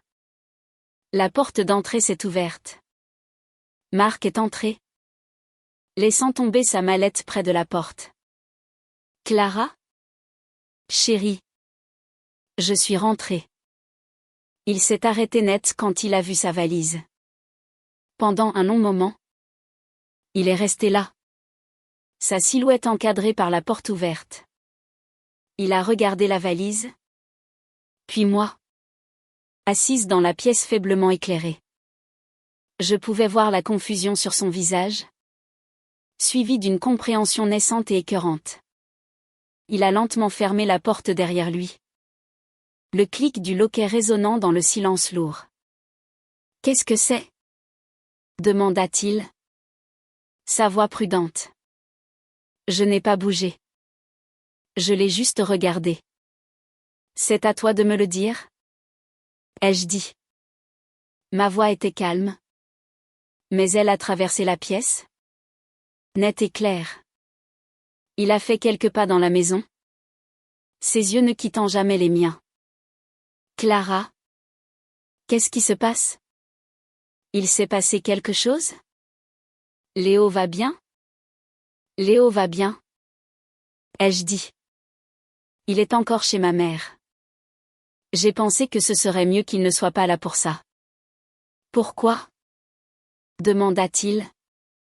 Mais il y avait maintenant une pointe de panique dans sa voix. Il savait. Il devait savoir. Parle-moi. Tu me fais peur. Ah oui. J'ai laissé échapper un rire court et amer. Sans aucune gaieté. C'est drôle. J'ai peur depuis des semaines. Mais maintenant. Maintenant je n'ai plus peur du tout. Je me suis levée et je me suis approchée de la table basse. Je n'avais pas ramené la boîte du café. Mais je n'en avais pas besoin. Les mots étaient gravés dans ma mémoire. Je nettoyais le garage ce week-end. Ai-je commencé? Ma voix stable. Tu sais. Derrière ces vieux cartons de la fac. J'ai trouvé quelque chose. Une petite boîte en bois. Une boîte pleine de souvenirs. Son visage est devenu blême. L'homme confiant et charmant que je connaissais a disparu. Remplacé par un étranger acculé et désespéré. Il a ouvert la bouche pour parler. Mais aucun mot n'est sorti. J'ai trouvé les photos. Marc? Ai-je continué? Ma voix gagnant en force. Et j'ai trouvé les lettres. Toutes. Les lettres d'Isa.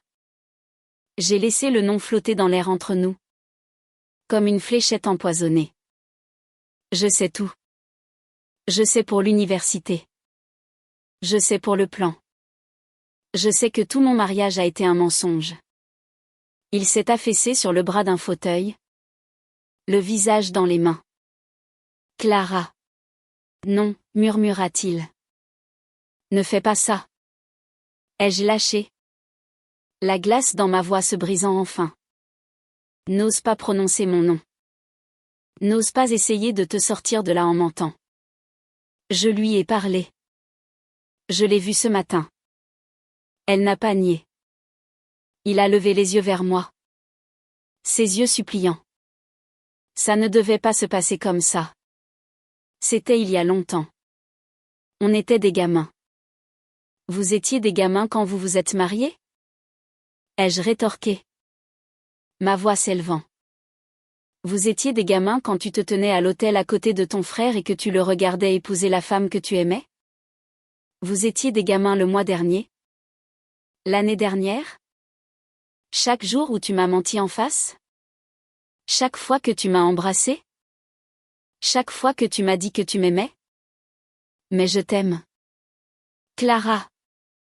A-t-il insisté? Se levant. Faisant un pas vers moi. Ce qu'Isa et moi avions. C'est compliqué. Mais ce que j'ai avec toi. Avec notre famille. C'est réel. Réel? J'ai ri à nouveau. Un son rauque et douloureux. Rien de tout cela n'est réel. C'est une cage que vous avez construite pour vous-même. Et vous m'avez piégé dedans avec David. M'as-tu jamais aimé? Ou étais-je juste un accessoire pratique? La femme parfaite pour compléter l'image parfaite de votre vie parfaite et factice? Des larmes coulaient maintenant sur son visage. Ce n'est pas vrai. Je t'aime. J'aime Léo. S'il te plaît. S'il te plaît, ne fais pas ça. On peut arranger les choses. On peut aller voir un conseiller. On peut tout faire. Il a tendu les mains vers moi. J'ai reculé comme s'il était en feu. Ne me touche pas. Les mots étaient venimeux. Il n'y a rien à arranger. On ne peut pas réparer des fondations construites sur un mensonge. C'est fini. Marc. Il m'a regardé. Son espoir mourant visiblement dans ses yeux. La combativité l'a quitté. Remplacé par un désespoir creux. Il savait que j'avais raison. Il savait que c'était irréparable. Et puis... La sonnette a retenti. Le carillon soudain et joyeux était une intrusion choquante dans l'atmosphère suffocante de la pièce. Nous nous sommes tous les deux figés. Fixant la porte d'entrée comme si une bombe venait d'être placée sur notre seuil. Marc m'a regardé. Ses yeux écarquillés d'une nouvelle sorte de panique. Qui est-ce? Je n'en avais aucune idée. Je n'attendais personne. J'ai marché jusqu'à la porte sur des jambes engourdies et j'ai regardé par le Judas. Mon sang s'est glacé. C'était David. Il se tenait sur notre porche. Les épaules affaissées. Le visage pâle et tiré. Il avait l'air anéanti. J'ai regardé Marc. Mon cœur martelant ma poitrine. C'était le moment. Le moment que j'avais redouté. Le moment où les retombées de leurs choix égoïstes allaient enfin frapper la seule personne qui le méritait le moins. J'ai ouvert la porte. David. Ai-je dit. Ma voix à peine un murmure. Qu'est-ce que tu fais là? Il a regardé par-dessus mon épaule. Vers Marc. Vers la valise près de la porte. Ses yeux étaient rougis et remplis d'une confusion désespérée. Clara. Marc, dit-il. Sa voix se brisant. Je ne sais pas où aller d'autre. C'est Isa. Elle est partie. Mon estomac s'est noué. Comment ça? Elle est partie? Je suis rentré du travail il y a 1 heure. Et la maison était vide. Dit-il. Ses mots sortant en un flot frénétique. Sa voiture n'est plus là. Une partie de ses vêtements a disparu. Elle a laissé un mot. Il a fouillé dans sa poche et a sorti un morceau de papier froissé. Il dit juste qu'elle est désolée. Qu'elle a besoin de temps. C'est tout. Elle ne répond pas à son téléphone. Il a regardé mon visage. Puis celui de Marc. Son expression implorant une réponse qu'il ne savait pas qu'il demandait. Il s'est passé quelque chose? Vous lui avez parlé aujourd'hui? Elle a dit quelque chose? Vous savez ce qui se passe? La pièce est tombée dans un silence de mort. Suffocant. Marc se tenait figé. Une statue de culpabilité et de honte. Il ne pouvait pas regarder son frère. Il fixait simplement le sol. Le regard de David s'est posé sur moi. Ses yeux étaient remplis d'un espoir désespéré et confiant. Il me regardait. Moi. Son ami. Sa sœur. Pour donner un sens à son monde qui s'effondrait. Et dans ce terrible moment de silence, j'avais un choix. Je pouvais mentir. Je pouvais le protéger. Juste un peu plus longtemps. De la vérité laide et dévastatrice. Je pouvais dire que je ne savais pas. Et l'aider à chercher sa femme. Tout en sachant qu'elle avait fui le désordre qu'elle avait créé. Ou je pouvais honorer l'homme qu'il était. L'homme bon et honnête qui méritait mieux qu'une vie bâtie sur des mensonges. Et je pouvais lui dire la vérité. Je pouvais le libérer. Même si cela signifiait le détruire d'abord. Le silence dans la pièce était une chose vivante. Il était épais et lourd. Nous pressant de tous côtés. David se tenait dans l'embrasure de la porte. Le mot froissé toujours serré dans sa main. Ses yeux cherchant dans mon visage une réponse. Une quelconque assurance. Marc restait figé près du fauteuil. Un monument à sa propre trahison. Son regard fixé sur le sol comme s'il pouvait lui ordonner de l'engloutir. J'ai regardé David. J'ai vu son visage bon et confiant. Maintenant marqué par la panique et la confusion. J'ai vu l'homme qui avait appris à mon fils à faire du vélo. L'homme qui m'apportait toujours mon café préféré quand il venait nous voir. L'homme qui aimait sa femme et son frère avec une loyauté farouche et simple. Il méritait la vérité. Peu importe à quel point elle allait faire mal. Mon mensonge serait une trahison tout aussi profonde que la leur. J'ai pris une lente et profonde inspiration. David. Ai-je commencé? Ma voix calme mais ferme. Entre. Ferme la porte. Il a fait ce que je lui demandais. Entrant dans le vestibule. Ses yeux passant de mon visage à celui de Marc. Puis revenant au mien. L'atmosphère dans la maison était si chargée de tension qu'il ne pouvait pas la manquer. Qu'est-ce qu'il y a? Demanda-t-il. Sa voix un faible murmure. Clara. Tu sais quelque chose. Dis-le-moi. Je n'ai pas regardé Marc. Je ne pouvais pas. Toute mon attention était portée sur David. Il s'agissait de lui maintenant. Isa n'est pas simplement partie. David. Ai-je dit. Choisissant mes mots avec un soin chirurgical. Elle s'est enfuie. Elle s'est enfuie parce qu'un secret qu'elle gardait depuis très longtemps était sur le point d'être révélé. David a froncé les sourcils. Un secret? Quel secret? Est-ce qu'elle avait des ennuis? J'ai secoué lentement la tête. Le déni était une douleur physique dans ma gorge. Pas ce genre d'ennui. J'ai fait une pause. Les mots suivants me semblant être des pierres dans ma bouche. David. Isa. Et Marc. Ils ont des sentiments l'un pour l'autre. Je l'ai dit aussi doucement que possible. Mais les mots ont tout de même atterri comme un coup physique. David a reculé. Un petit mouvement involontaire de son corps. Une expression de profonde incrédulité a envahi son visage. Il a même ri. Un son court et étranglé de pur déni. Quoi? Non. Dit-il en secouant la tête. Non. C'est fou. Ils sont comme frères et sœurs. Exactement comme toi et moi. La comparaison était un couteau dans mon cœur. Non. David. Ai-je dit. Ma voix ferme. Ils ne sont pas comme toi et moi. Il a regardé Marc, qui refusait toujours de croiser son regard. Marc? La voix de David était un plaidoyer. Dis-lui qu'elle a tort.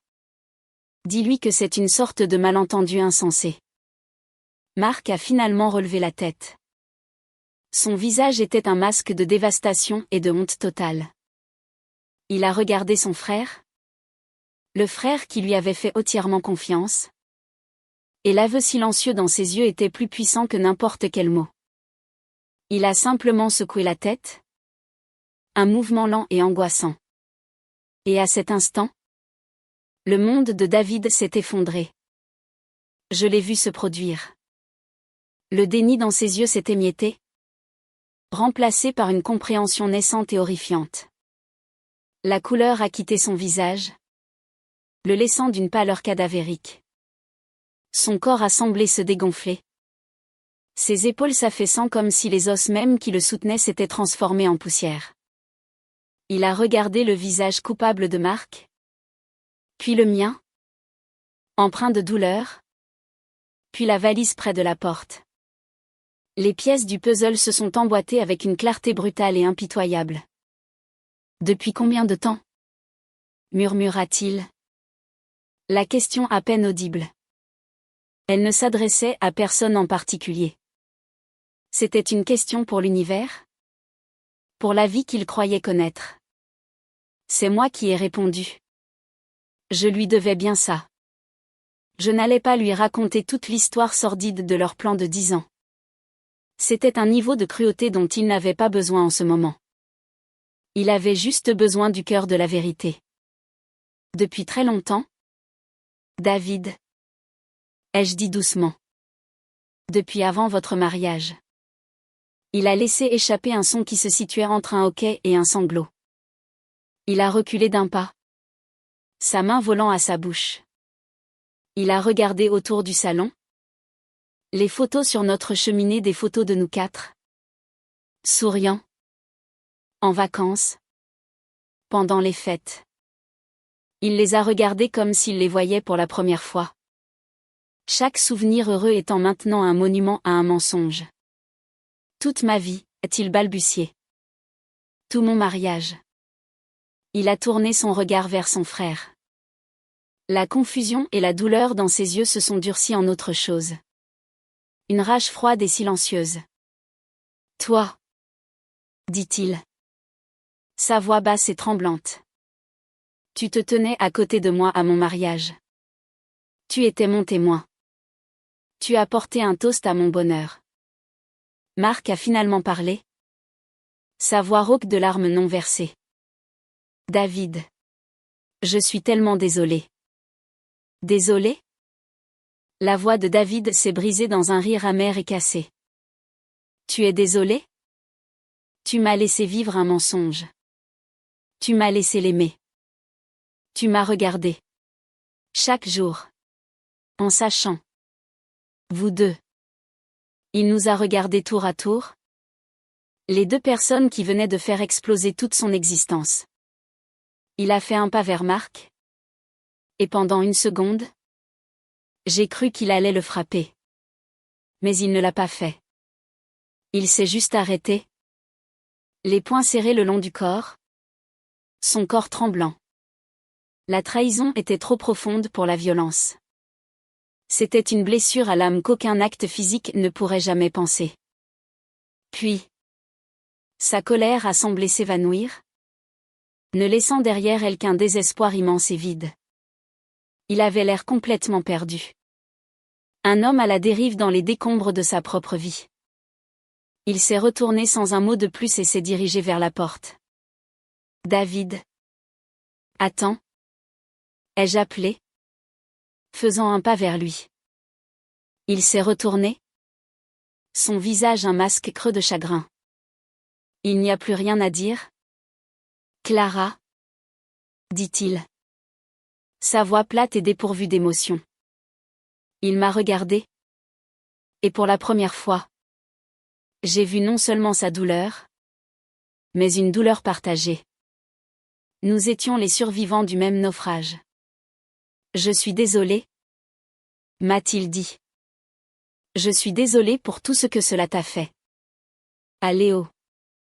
Et puis il est parti, fermant doucement la porte derrière lui. Le bruit de sa voiture qui démarrait et s'éloignait était le son d'une fin définitive et irréversible. La maison était de nouveau silencieuse. Mais ce silence était différent. C'était le silence d'un champ de bataille après la fin des combats. Épais de l'odeur de la fumée et de la perte. Je me suis tourné vers Marc. Il se tenait toujours au même endroit, regardant la porte que son frère venait de franchir. Il avait l'air brisé. Une petite partie égoïste de moi a ressenti une lueur de satisfaction. Mais surtout, je me sentais vide. Fatigué. Je veux que tu partes? Ai-je dit. Ma voix plate. Il n'y avait plus de colère. Juste un épuisement profond. Jusqu'à l'os. Il m'a regardé. Ses yeux implorant quelque chose que je ne pouvais pas donner. Le pardon. L'absolution. Un moyen de revenir en arrière. Clara. S'il te plaît. Murmura-t-il. Où vais-je aller? Je m'en fiche. Ai-je dit. Et la froideur de mes propres mots m'a surprise. Va à l'hôtel. Va chez un ami. Va la retrouver. Si ça te chante. Mais tu ne peux pas rester ici. C'est ma maison. C'est la maison de Léo. Ce n'est plus la tienne. Il n'a pas discuté. Il savait que c'était inutile. Il s'est dirigé vers la porte, a ramassé la valise que j'avais préparée pour lui, et a ouvert la porte. Il s'est arrêté sur le seuil, le dos tourné. Je t'ai vraiment aimé. Clara? Dit-il. La voix épaisse. À ma manière brisée et tordue. Je l'ai vraiment fait. Je n'ai pas répondu. Que ce soit vrai ou non. Cela n'avait plus d'importance. L'amour n'était pas un mot. C'était une action. Et ces actions avaient prouvé que peu importe ce qu'il ressentait pour moi, ce n'était jamais assez. Il est sorti, fermant la porte derrière lui. J'ai écouté sa voiture démarrer, le son faisant écho au départ de David quelques minutes plus tôt. Et puis, il n'y a eu que le silence. J'étais seule. Vraiment seule. Je me suis affalée sur le canapé. Au même endroit où je l'avais attendu juste une heure auparavant. Une heure qui semblait une vie entière. J'ai enroulé mes bras autour de moi. Un piètre substitut au réconfort que je désirais. Les larmes que j'avais retenues sont enfin venues. Mais ce n'étaient pas les larmes chaudes et furieuses d'avant. C'étaient des larmes silencieuses et désolées pour la vie que j'avais perdue. Pour le mari que je n'avais jamais vraiment connu. Pour l'ami qui m'avait trahi. Et pour David. Mon doux et gentil beau-frère, qui était maintenant quelque part dehors, seul dans le noir, face aux ruines d'une vie qu'il n'avait rien fait pour mériter. La tempête était passée, ne laissant que des débris dans son sillage. Et je suis resté seul au milieu des ruines. Les semaines qui ont suivi ont été un tourbillon de logistique et d'avocats, de deuil et de paperasse. Ma mère a ramené un Léo déconcerté le lendemain. Expliquer la situation à un enfant de 5 ans a été l'une des choses les plus difficiles que j'ai jamais eu à faire. Je n'ai pas utilisé de mots comme « liaison » ou « trahison ». Je lui ai juste dit que maman et papa l'aimaient très fort, mais qu'ils n'allaient plus vivre dans la même maison. Il a pleuré, son petit corps secoué par la confusion. Et je l'ai tenu dans mes bras, mes propres larmes trempant ses cheveux. Mon cœur s'est brisé pour lui, pour la perte du monde parfait et stable qu'il avait connu. Son innocence était le prix le plus élevé payé pour leurs mensonges. Marc et moi ne communiquions que par SMS et email. Des conversations stériles sur les finances et les horaires de visite. Il ne s'est opposé à rien. Il a accepté une mutation professionnelle dans une autre région. Un aveu silencieux que sa présence à Valmont-sur-Yvette était désormais intenable. Il était un fantôme dans ma vie. Un nom sur un document juridique. Une voix au téléphone pour ses appels hebdomadaires avec Léo.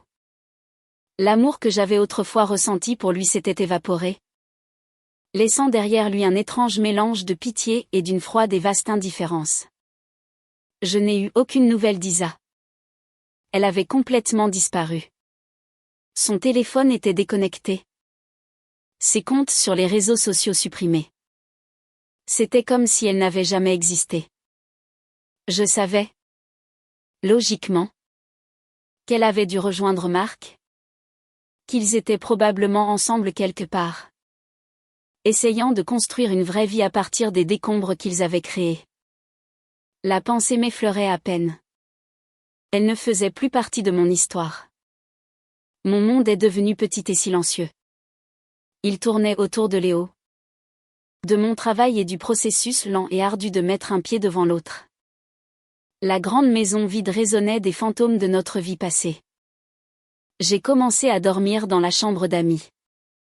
Je ne supportais pas de dormir dans le lit que j'avais partagé avec Marc. Certains jours, le chagrin était un poids physique, pressant sur ma poitrine, rendant la respiration difficile. D'autres jours, je me sentais juste engourdie. Une version évidée de mon ancien moi. La seule personne que je voulais vraiment voir était la seule personne que je sentais que je ne pouvais pas appeler. David. Je pensais à lui constamment. Allait-il bien? Mangeait-il? À qui parlait-il? Ma douleur me semblait égoïste et petite comparée au cataclysme qui avait ravagé sa vie. Il avait perdu non seulement sa femme mais aussi son frère et sa meilleure amie. Le tout en un seul coup dévastateur. Environ un mois après cette nuit horrible, j'étais au parc local avec Léo. Il grimpait sur le toboggan. Son rire un petit son clair dans l'air glacial de décembre. J'étais assise sur un banc, emmitouflée dans un épais manteau, sirotant une tasse de café. Et puis je l'ai vu. David. Il marchait le long d'un sentier de l'autre côté du parc, la tête baissée, les mains enfoncées dans ses poches. Il avait l'air plus mince, et le sourire facile et doux qui avait toujours été sur son visage avait disparu, remplacé par une tristesse profonde et lasse. Mon cœur s'est serré pour lui. Avant de pouvoir y réfléchir à 2 fois. Je me suis levée et j'ai appelé son nom. Il a levé la tête. Et pendant un instant, j'ai vu une lueur de panique dans ses yeux. Comme s'il voulait se retourner et partir. Mais il ne l'a pas fait. Il a hésité. Puis a lentement marché vers mon banc. Salut. Clara. Dit-il. Sa voix basse. Salut. Ai-je répondu. Comment vas-tu? C'était une question stupide et inadéquate. Il a haussé les épaules avec un petit air sans humour. Ça va, dit-il. Et toi? Pareil. Un silence gênant s'est installé entre nous. Nous étions deux personnes qui avaient autrefois partagé un lien familial profond. Maintenant des étrangers naviguant sur un champ de mines de traumatismes partagés. J'ai vendu la maison, dit-il finalement, regardant vers l'étang gelé. La vente s'est conclue la semaine dernière. Je suis dans un petit appartement de l'autre côté de la ville maintenant. Oh, dis-je doucement. Je suis désolé. Ne le sois pas, dit-il. Sa voix plate. Ce n'était pas une maison. C'était une scène de théâtre. Je ne supportais plus d'y être. Il m'a finalement regardé. Ses yeux portant une profondeur de douleur qui reflétait la mienne. Comment va Léo?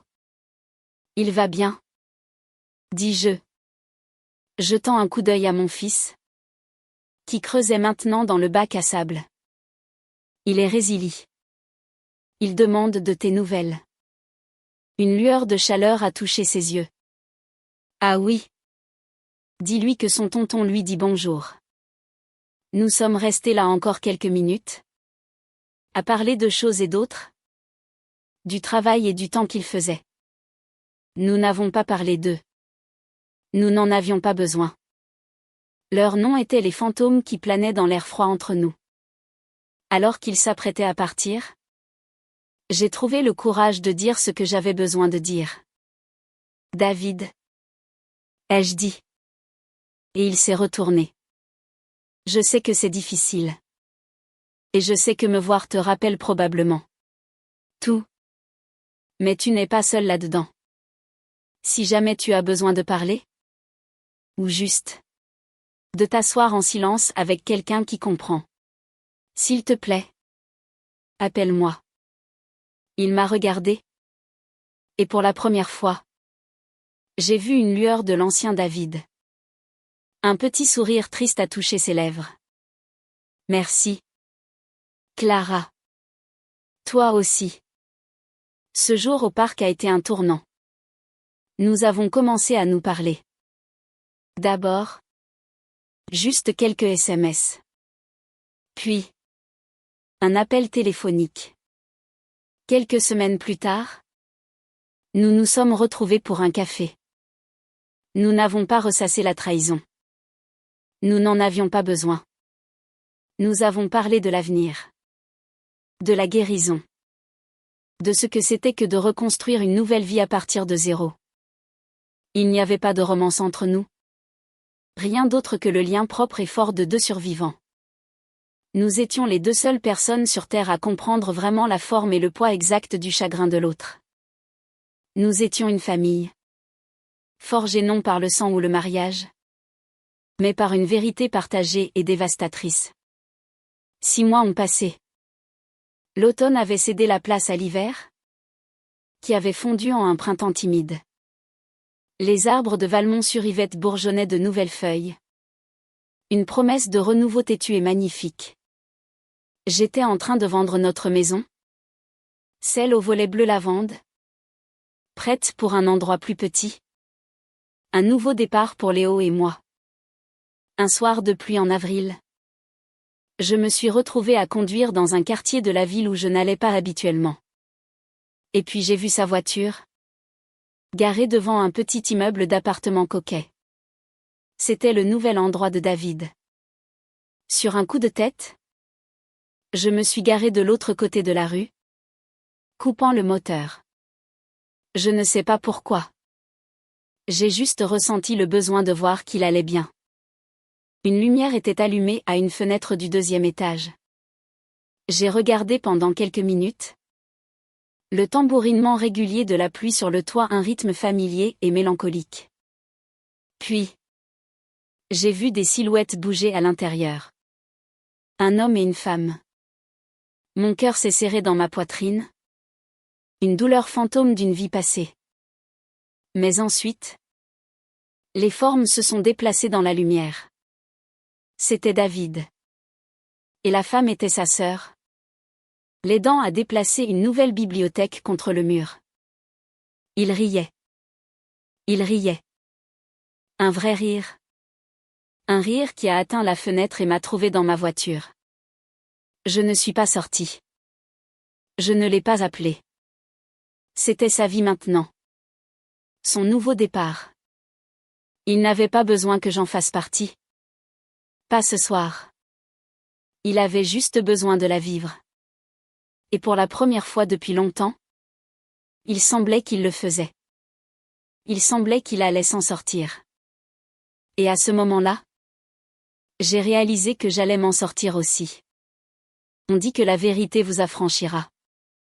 Ce n'est pas tout à fait juste. La vérité est un incendie. Elle brûle votre vie. Votre maison. Votre perception de vous-même. Ne laissant rien d'autre que la terre brûlée. Elle ne vous libère pas. Elle vous force à être libre.